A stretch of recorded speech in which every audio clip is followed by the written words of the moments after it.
Hello guys, तो कैसे हैं आप सब लोग। तो अभी मैं आपके सामने आ चुका हूं गाइस। आज बहुत ही इंपॉर्टेंट टॉपिक के ऊपर बात करेंगे। आपके आने वाले बहुत ही इंपॉर्टेंट एग्जाम हैं।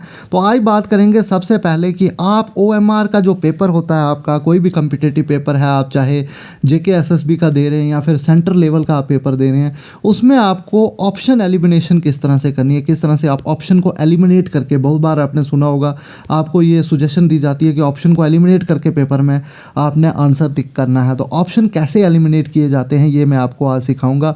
और दूसरा, पेपर में आपको कुछ क्वेश्चन, हमेशा पेपर की एक अप्रोच होती है, पेपर एक सेट करने का एक तरीका होता है, जिसमें अगर 120 क्वेश्चन आ रहे हैं तो उसमें से आपके 70 से 70 क्वेश्चन इजी होंगे, 30 क्वेश्चन उसमें मॉडरेट डाले जाते हैं और 20 क्वेश्चन उसमें पेपर में जो होते हैं वो डिफ़िकल्ट होते हैं, मतलब ऐसे क्वेश्चन होते हैं जो आपको कभी आ ही ना सकें।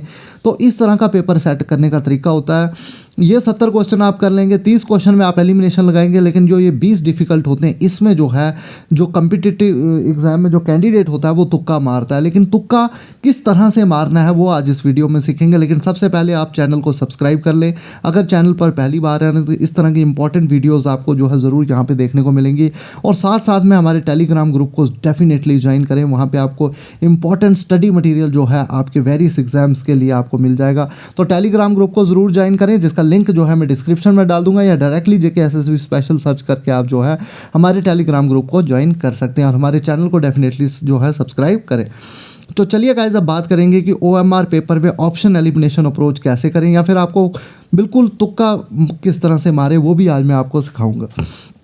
तो चलिए गाइस, कुछ मैंने जेके एसएसबी के क्वेश्चन उठाए हैं, ज़रा उनके ऊपर बात करेंगे, उनको सॉल्व करेंगे, फिर आपको पता चलेगा कि किस तरह से जो है हम आगे जो है ऑप्शन एलिमिनेशन कर सकते हैं। तो चलिए गाइस, अब यहाँ पे देखते हैं।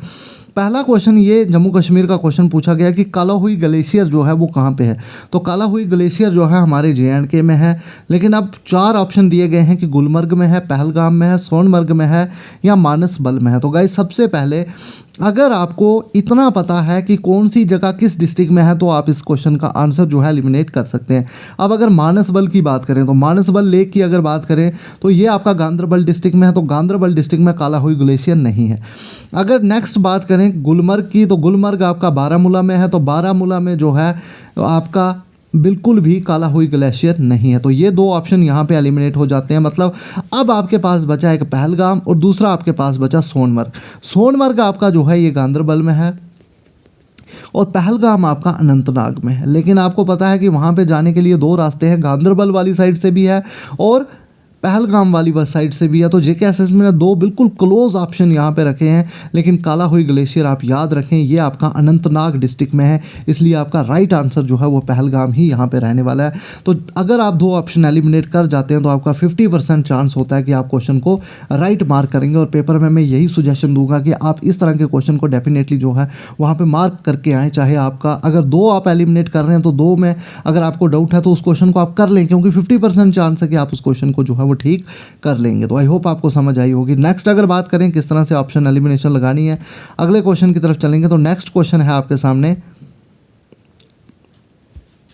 अब ये 2 क्वेश्चन है गाइस, यहाँ पे देखें आप, ये क्वेश्चन साइंस का पूछा गया है कि forces that act for a limited period of time are refer to as. तो जो बिल्कुल लिमिटेड पीरियड ऑफ टाइम के लिए जो है फोर्स लगाई जाती है, उस फोर्स को जो है क्या बोला जाता है। तो इसका आंसर आपने बताना है। तो जो लिमिटेड पीरियड के लिए टाइम लगाई जाती है, तो इंटरवल फोर्स और इंटरप्टिंग फोर्स तो नहीं आएगा। ये ऑप्शन से ही पता चलता है कि इंटरवल फोर्स और इंटरप्टिंग फोर्स कभी भी जो है लिमिटेड पीरियड टाइम के लिए जो है वर्डिंग से ही पता चल रहा है। तो अब ऑप्शन रह गए 2, या शॉर्ट फोर्स होगी या इम्पल्सिव फोर्स होगी। शॉर्ट फोर्स थोड़े टाइम के लिए, तो इम्पल्सिव फोर्स जो है इसका राइट आंसर जो है वो इम्पल्सिव फोर्स है। इम्पल्स फोर्स जो होती है वो थोड़े से टाइम के लिए लगाई जाती है। अब यहाँ पे देखो, जेके एसएसबी का ऑप्शन इस तरह से सेट किया गया है कि जिसने नहीं पढ़ा है वो डेफिनेटली यहाँ पे शॉर्ट फोर्स ही इसका आंसर लगाएगा, लेकिन इसका राइट आंसर जो है इम्पल्सिव फोर्स है। तो इस तरह के MCQ सेटिंग होती है जेके एसएसबी की जेके एसएसबी एक ऑप्शन ऐसा रखती है कि वहाँ पे आपको लगेगा कि इसका आंसर यार यही हो सकता है, शॉर्ट फोर्स ही इसका आंसर हो सकता है, लेकिन इसका राइट आंसर जो है इम्पल्सिव फोर्स है। जिसने थोड़ा सा पढ़ा है वो यहाँ पर पहुँच जाएगा। बल्कि जेके एसएसबी के 2 ऑप्शन तो बिल्कुल इस तरह से होते हैं कि वो तो जिसने नहीं भी पढ़ा है वो भी कट कर लेगा, लेकिन 2 ऑप्शन में जाके वो फंसेगा। और 2 ऑप्शन में अब आपको डिसाइड करना है जिसने पढ़ा होगा वो आंसर लगा लेगा, और जिसने नहीं पढ़ा होगा अब उसका चलेगा लक, अगर ठीक लग गया, नहीं लगा तो नहीं लगा। नेक्स्ट ये देखें, ये क्वेश्चन आया था, स्मोक जो है ये कौन सा पहला साइंटिस्ट था जिसने टर्म स्मोक को यूज़ किया था। तो देखो स्मोक की अगर बात करें तो स्मोक का टर्म जो है टेस्ला रिलेटेड ये तो आएगा नहीं, टेस्ला का कोई यहाँ पे मतलब ही नहीं है। हॉकिंग की बात करें तो ये भी नहीं आ सकता। कॉपरनिकस अगर ये तो इसने प्लैनेट्स के बारे में कुछ दिया तो प्लैनेट्स के रिलेटेड है ये। हॉकिंग भी नहीं है, टेस्ला भी यहाँ पे नहीं आएगा। तो अगर बात करें यहाँ पे सीधा सीधा पता चलता है डॉक्टर हेनरी एंटोनी ही इसका आंसर आएगा। तो इस तरह से आपको एलिमिनेट करते हुए चीज़ों को चलना है। अब नेक्स्ट तुक्का की अगर बात करें तो यहाँ पे आपका इस क्वेश्चन में जिस तरह का ये क्वेश्चन है यहाँ पे तुक्का काम आता है। तुक्का की अगर यहाँ पे कैसे काम आएगा, देखो यहाँ पे कि IT act 2000 which section deals with the punishment of cyber term. तो साइबर टर्म के लिए यहाँ पे पनिशमेंट में कौन सी सेक्शन डील करती है। तो ये क्वेश्चन अब यहाँ पे तुक्का किस तरह से लगाना, देखो यहाँ पे मैं बड़ा सही आपको एक एज बताऊंगा कि तुक्का किस तरह से लगाएं। यहाँ पे 3 सेक्शन 66, 66, 66 दिख रही हैं। तो एक बात तो श्योर हो गई कि आंसर आपका 66 में ही होगा, क्योंकि 3 बार एग्जामिनर उस चीज़ को रिपीट कर रहा है। 66 ही इसका आंसर जो है वो होगा। अब यहाँ पे मैटर करता है कि ए होगा, बी होगा, एफ होगा। तो यहाँ पे आप देखें लास्ट के 2 में एफ है, मतलब कहीं ना कहीं एग्जामिनर जो है वो एफ में ही अटका हुआ है कि आंसर भी इसका एफ में है। तो ये एक तो आपको पता चल गया कि 66 जो है 66 ही इसमें आने वाला है, क्योंकि 3 बार रिपीट हुआ है। उसके बाद एफ की बात करें तो एफ 2 बार रिपीट हुआ। तो यहाँ से पता चलता है कि 66 एफ इज़ द आंसर और सी पार्ट ही इसका राइट आंसर है गाइज। तो मैं आपको बता रहा हूँ कि इस तरह का आपको इस तरह की अप्रोच भी जेके एसएसबी के पेपर में आपको लगानी है। ये कभी भी पॉसिबल नहीं है कि आपको पूरा का पूरा पेपर जेके एसएसबी का आ जाए, या कोई भी आप कॉम्पिटिटिव पेपर दे रहे हो उसमें 20 से 25 क्वेश्चन इस तरह के होंगे जो आपको आने के चांसेस नहीं हैं। लेकिन आप इस तरह की अगर कोई अप्रोच लगाते हो, आपका तुक्का लगाने का सिस्टम सही है या फिर ऑप्शन एलिमिनेशन अप्रोच आपकी अच्छी है, तो आप उन क्वेश्चंस को भी करके ले जाओगे और आप जो है अपनी सिलेक्शन को जो है पक्का कर सकते हो। तो पेपर में सिर्फ पढ़ने से ही सिलेक्शन नहीं होता, आपको थोड़ा सा जो है हट के दिमाग लगाना पड़ता है, और वो दिमाग भी आपके पास तभी आएगा जब आप प्रीवियस ईयर पेपर को ज़्यादा से ज़्यादा सॉल्व करोगे, देखोगे कि कहाँ से किस तरह से क्वेश्चन को पूछा गया है। नेक्स्ट यहाँ पे देखें जेके एसएसबी कुछ इस तरह के क्वेश्चन पूछता है, what is the meaning of mix economy. तो 4 स्टेटमेंट दी है। ट्रेडिशनल एंड मॉडर्न इंडस्ट्रीज़, तो मिक्स इकॉनमी इंडस्ट्रीज़ के रिलेटेड होती ही नहीं है, ये आपको पता होना चाहिए। Involvement of both foreign and domestic investment, तो ये भी नहीं होगा। सब्सिस्टेंस एंड कमर्शियल फार्मिंग, तो एग्रीकल्चर के रिलेटेड नहीं होती है मिक्स इकॉनमी। तो इसका सही आंसर है पब्लिक और प्राइवेट सेक्टर्स जो हैं जिसमें इन्वॉल्व हों।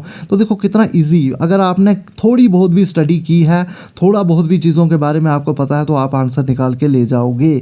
तो थोड़ा बहुत ऊपर से भी पढ़ा होगा वो भी आपके लिए जो है बहुत हेल्पफुल है। तो इसलिए थोड़ा बहुत ही सीखा हुआ वो भी काम आ जाता है कभी कभी।